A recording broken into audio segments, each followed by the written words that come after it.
So you train Brazilian Jiu-Jitsu 2 times per week. Is this a waste of time? The reason I'm making this video is because I am someone who doesn't train 2 days a week.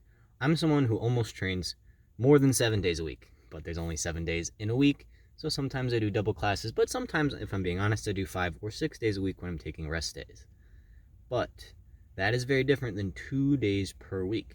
And the fact of the matter is, if I'm training, let's say on a slow week, 5 days, 5 class sessions per week, and someone is training 2 class sessions per week, and we start at the exact same time, within 6 months, there's going to be so much training volume from that consistent 5 days a week.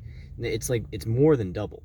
So when you compare progress to the person training 2 days a week versus the person training 5 days a week, then, well, obviously the person training 5 days a week is going to be getting a lot better. The problem is the person training 2 days a week shows up and they only see the person who's training 5 days a week 2 times. So they are comparing themselves to them because they're in the same environment and they're in the same class, and maybe they even have the same belt, but it's not quite the same.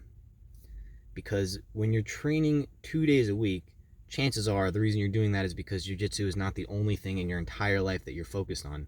Maybe you have like an actual job or family or other responsibilities to support. The person who's training full-time maybe is trying to become a professional competitive jiu-jitsu athlete.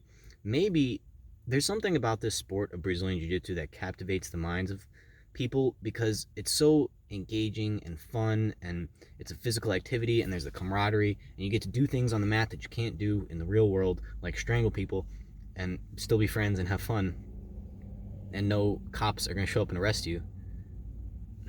People will just sink everything that they have into this sport.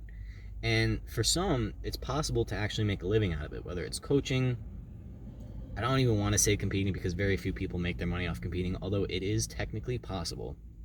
The reason I'm making this video is because it's okay to never catch up to somebody, especially if there was maybe a younger athlete who started training 5 days a week a couple years before you, and now you're an older athlete and you're only able to train 2 days a week. You compare yourself to these people. I'm not saying you, because obviously, like, I don't even know you, you're just watching this video. I have seen other people compare themselves to even me or other people, and I feel bad because it's not like you shouldn't or can't compare yourself to other people, but it's not necessarily fair because those casual people think they're on the same playing field as the people who really want to fight MMA, compete in high-level competitions, just like the competitors versus the casuals. This is a very common culture war I see in Brazilian Jiu-Jitsu, and it's not even necessarily a culture war, but it's just a conflict and a clash of personalities and a misunderstanding of goals, place in the gym, etc., etc. Some gyms handle this culture clash way better than others. Some separate out, maybe the competitive class versus the regular class, and there is room for everybody in the Brazilian Jiu-Jitsu gym. If you're more of a casual person and you still want to train with the competitive athletes, you can ask them, hey, can we like not roll like 112 million miles an hour this time? And chances are they'll say yes, because, and if they don't, just say, hey, go grab another person. I'll roll with somebody else. But if you're the competitor and someone who is a casual comes up to you and wants to roll with you, you should say yes, and you should make them have fun. You shouldn't just completely smash them into the mat a million times, because that's not helpful for anybody. I don't know if it would be beneficial to delineate the different types of people when it comes to training, because technically everybody's paying the same membership fee at the gym, and technically everybody is sort of just a jiu-jitsu belt, but everybody is on their own journey of progression. One thing I want to say is, even if you are only training 2 days a week, just because you'll never catch up to someone who's training 5 times a week doesn't mean that that's a bad thing. I think the goals of your training should be different. I think the goals of training 2 days a week should be to get a better understanding of what jiu-jitsu is. You can get really good training 2 days a week. You're just not going to get better than the person training 5 days a week. It's just, unless they're really dumb and you're really smart, and they're also like, unless you have, it's just volume, right? Even if they're dumb and untalented and lack physical traits, if they simply put in the hours and the mat time, they're going to learn probably more than someone who's not. And this goes down to the individual training sessions themselves too.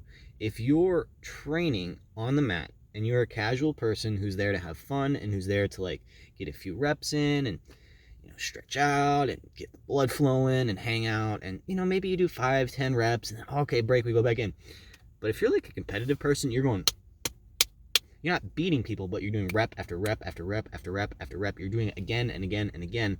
And if you can get 25 reps when someone's getting 10, not only are you maybe you're doing 5 times a week and you're getting 25 reps for every 10 rep that the casual person is getting. So you're basically tripling their reps and you're basically tripling their volume of training days. And I just want to make this video because that's not worth it to a lot of people. That's too much jiu-jitsu. So if you're comparing yourself to someone who's training like that and you maybe have other priorities, come on, man. It's not worth it. Like, this sport is fun and it's great and it's, you can get so many benefits out of it, but don't compare yourself. Just have fun. And if you're that competitive person who's kind of ragging on the folks who, maybe want to train more casually, get it together, because they can still help you get your jiu-jitsu better. You can maybe work on moves that you're not as proficient on, and eventually you can sort of help elevate them and bring them up. As long as you realize that your goals don't have to be other people's goals and you can get out of this what you want, then everybody can be happy. But like they say, comparison is the thief of joy. So if you only train 2 days a week, I would say no, it's not a waste of time, but you should definitely shift your priorities from being the best person in the gym, if that's yours, to being the best you that you can be, and likewise for the competitors. If your goal is to be the best person in the gym, that doesn't mean you smash all the new or inexperienced or older or less competitive athletes. That means you help bring everybody up with you, so that way you can have those training partners to help get you better in the long run, if that's really what you want.